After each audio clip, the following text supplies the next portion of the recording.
نحمده ونصلي ونسلم على رسوله الكريم اما بعد بسم اللہ الرحمن الرحیم۔ محترم و مکرم ناظرین کرام، آج ہم سمجھیں گے ترکیبی زنجیری۔ بہت سارے حضرات ترکیبی زنجیری کے بارے میں پوچھتے ہیں کہ یہ کیا چیز ہے۔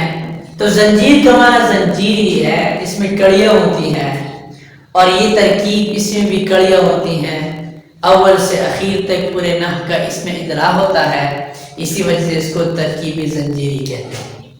تو دیکھو باقی ترکیبیں جو کی جاتی ہیں بہت مختصر، اس میں صرف اصل اور چیز بتائی جاتی ہے، لیکن یہ جو ترکیبی زنجیری ہے اس میں جتنا سبق انسان نے پڑھا ہوا ہوتا ہے سب کے سب ایک ہی ترکیب میں بند ہوتا ہے۔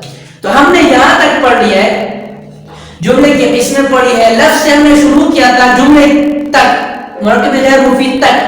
اب ہم اس کا ادرا کریں گے، ترکیبی زنجیری کریں گے، اور لفظ سے لے کر یہاں تک پورا کے پورا نام جتنا بھی ہم نے پڑھا ہے سب کو سب ایک ترکیب میں بند کریں گے۔ دیکھ لیتے ہیں۔ دیکھو زید قائم ہمارے پاس ایک جملہ ہے، تو سب سے پہلے ترکیب کرنے کا جو طریقہ ہے وہ یہ ہے کہ ایک جز سب سے پہلے پورے جملے کی ترکیب کریں گے کہ یہ پورا جملہ کیا بنتا ہے، صحیح ہے۔ پھر اس کے بعد ایک جز کی تفصیلی ترکیب کریں گے، تو پھر ہم اس کو پورا کے پورا سمجھ پائیں گے۔ تو دیکھو سب سے پہلے پورا جملہ، ہم نے جملے کی قسمیں پڑھی تھی کہ جملے کی دو قسمیں ہیں، خبریہ انشائیہ، پھر خبریہ کی دو قسمیں جملہ اسمیہ اور جملہ فعلیہ۔ تو ابھی دیکھ لیتے ہیں کہ یہ جملہ ہے یا نہیں۔ تو سب سے پہلے جملے کی تعریف ہم نے پڑھی، مرکب مفید کی تعریف پڑھی۔ جب کوئی بندہ بات کہہ چکے ہو تو سننے والے کو کوئی فائدہ طلب یا خبر کہنے والے کو سچا یا جھوٹا کہہ سکے تو اس کو کہا جاتا ہے مرکب مفید۔ تو جب مرکب مفید یہ ہو گیا ہمارے پاس، تو مرکب مفید کی دو قسمیں ہم نے پڑھی تھی۔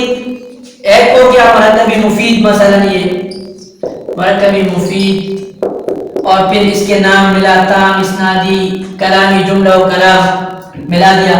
پھر ہم نے مرکب مفید کی دو قسمیں پڑھی تھی، ایک جملہ خبریہ، ایک جملہ انشائیہ۔ تو جملہ خبریہ ہے کیونکہ اس کے کہنے والے کو سچا یا جھوٹا کہا جا سکتا ہے، تو یہ ہو گیا جملہ خبریہ۔ اور پھر جملہ خبریہ کے ہم نے دو قسمیں پڑھی تھی، جملہ اسمیہ اور جملہ فعلیہ۔ تو جملے کا جزء اول اگر اسم ہو تو اسمیہ ہے، تو یہ زید اسم ہے، اس وجہ سے یہ جملہ اسمیہ ہے، جملہ اسمیہ ہے۔ اور پھر ہم نے بتا دیا تھا کہ دیکھو جب جملہ اسمیہ یہ بن کیا تو پھر جملہ اسمیہ کے ہم نے دو جز، ہم نے کہا اس کے دو جز ہوں گے، پہلے جز کو مبتدا اور دوسرے جز کو خبر کہتے ہیں۔ تو یہ زیدن، ابھی اس کی تفصیلی ترکیب کرتے ہیں زیدن کی۔ تو زید سب سے پہلے وہاں تک جاؤ، یہ سب سے پہلے لفظ ہے یا نہیں ہے؟ ہاں لفظ ہے بھائی، کیوں؟ کیونکہ انسان اس سے تلفظ کرتا ہے، ما تلفظ به الانسان فهو لفظ، اس وجہ سے یہ زید لفظ ہے۔ پھر لفظ کی دو قسمیں ہم نے پڑھی تھی، گویا کہ یہ لفظ ہو گیا۔ لفظ کی دو قسمیں ہیں، لفظ موضوع، لفظ محمل۔ تو لفظ موضوع ہے کیونکہ اس کا معنی ہے لفظ موضوع۔ پھر یہ مفرد ہے، مرکب ہے تو مفرد ہے کیونکہ جزء لفظ جزء معنی پر دلالت نہیں کرتا، اسی وجہ سے یہ ہو گیا مفرد۔ لفظ موضوع مفرد۔ ابھی مفرد کی تین قسمیں ہم نے پڑھی تھی، اسم، فعل، حرف۔ تو یہ اسم ہے، فعل ہے یا حرف ہے؟ تو اسم ہے۔ تو لفظ موضوع، مفرد، اسم، مفرد اسم۔ جب مفرد اسم ہم نے پڑھ لیا تو پھر چونکہ یہ مرکب نہیں ہے اس وجہ سے آئیے دوسرے جز کے لیے کیا بنتا ہے؟ دوسرے جز کے لیے مبتدا بنتا ہے۔ تو اس وجہ سے ہم نے کہا کہ موضوع مبتدا۔ ترکیب میں گویا کہ ہمارے پاس جملہ اسمیہ کا پہلا جز حاصل ہوا، وہ ہے مبتدا۔ دوسرے جز کی ترکیب کرتے ہیں قائم کی۔ تو قائم لفظ ہے کیونکہ انسان اس سے تلفظ کرتا ہے۔ نمبر دو، لفظ کی پھر دو قسمیں پڑھی تھی، لفظ موضوع، لفظ محمل۔ لفظ موضوع ہے، معنی دار ہے۔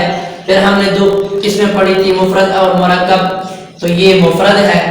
اور پھر مفرد کی تین قسمیں پڑھی تھی، اسم، فعل اور حرف۔ تو یہ اسم ہے، اسی وجہ سے یہ جب اسم ہے تو پھر چونکہ جملے کا جزء اول، جملے اسمیہ کا جزء اول ہمیں حاصل ہو گیا، وہ مبتدا ہے۔ لہذا دوسرے جز کی ضرورت ہے، تو یہ کیا بن جائے گا؟ یہ محمول خبر بن جائے گا، محمول خبر بن جائے گا۔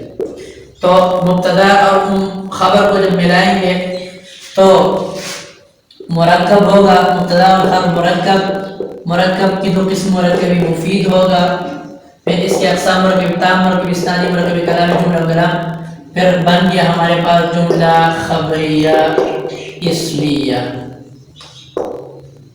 امید ہے آپ کو سمجھ میں آ گیا ہوگا۔ دیکھو پھر دیکھو ایک مرتبہ پھر زید قائم ہے ہمارے پاس، تو زید پوری کی پوری ترکیب کرتے ہیں کہ یہ کون سا جملہ ہے، تو لفظ موضوع ہے، دونوں لفظ ہے، موضوع ہے، مرکب ہے، مرکب مفید ہے، مرکب تام، مرکب استثنائی، مرکب کلام، جملہ و کلام، جملہ خبریہ اسمیہ، جملہ خبریہ اسمیہ ہے کیونکہ جملے کا جزء اول اسم ہے۔ ابھی جب ہم نے جملہ اسمیہ پڑھا تو جملہ اسمیہ کے دو جزء ہمارے پاس، ایک کو مبتدا دوسرے کو خبر کہتے ہیں، تو پھر الگ الگ ترکیب کریں گے، ایک جز کی الگ ترکیب، دوسرے جز پھر اخیر میں پھر ملائیں گے۔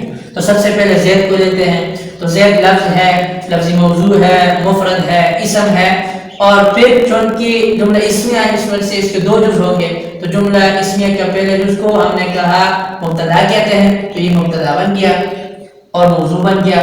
اور قائم ہے تو لفظ ہے، لفظ موضوع ہے، مفرد ہے، اسم ہے، اور اسی کے ساتھ ساتھ ہمارے پاس چونکہ یہ جملہ اسمیہ ہے، پہلا جز حاصل ہو گیا مبتدا، لہذا دوسرے جز کی ضرورت ہے وہ ہے خبر، لہذا مبتدا خبر جب مل جائے، دونوں چیزیں مل جائے تو مرکب بنتا ہے۔ پھر مرکب کی دو قسمیں، غیر مفید، مفید، مرکب مفید ہے پھر کے نام لے کے مرکب تام، مرکب استثنائی، مرکب کلامی، جملہ و کلام، پھر جملہ خبریہ اسمیہ بن گیا ہمارے پاس۔ انشاءاللہ امید ہے آپ حضرات کو یہ ترکیب سمجھ میں آ گئی ہوگا، اس کا طریقہ آ گیا ہوگا کہ زنجیری ترکیب کا طریقہ کیا ہے۔ یہ دیکھو زنجیری ترکیب کے بہت سارے فوائد ہیں، اگر آپ زنجیری ترکیب کرو گے نا تو نہ تو کوئی بھی قاعدہ، کوئی بھی تعریف آپ بھولو گے نہیں، لیکن اگر مختصر میں مبتدا خبر تو پھر لفظ موضوع کیا ہے آپ کو پتہ نہیں ہوگا، مفرد کیا ہے آپ کو پتہ نہیں ہوگا، اسی وجہ سے زنجیری ترکیب کے بہت سارے فوائد ہیں۔ آپ کوشش کر دیجئے کہ آپ زنجیری ترکیب سیکھیں اور اسی کے واسطے سے تمام نحو کو سیکھیں، تمام گرامر کو سیکھیں، تو انشاءاللہ کوئی بھی گرامر کا کوئی قاعدہ، کوئی بھی قانون، کوئی بھی اصول و ضوابط آپ بھولو گے نہیں انشاءاللہ۔ امید ہے آپ حضرات کو زنجیری ترکیب سمجھ میں آ گیا ہوگا۔ امید ہے آئندہ ہمارے ساتھ رہیے اور آئندہ بھی اسی نحو کو ہم آگے یا تک اخیر تک پہنچائیں گے، سمجھیں گے، اور اسی کے واسطے سے قرآن حدیث کو سمجھنے کی کوشش کریں گے۔ اللہ ہم سب کو دین متین کو سمجھنے کی توفیق عطا فرمائے۔ وآخر دعوانا الحمدللہ رب العالمین۔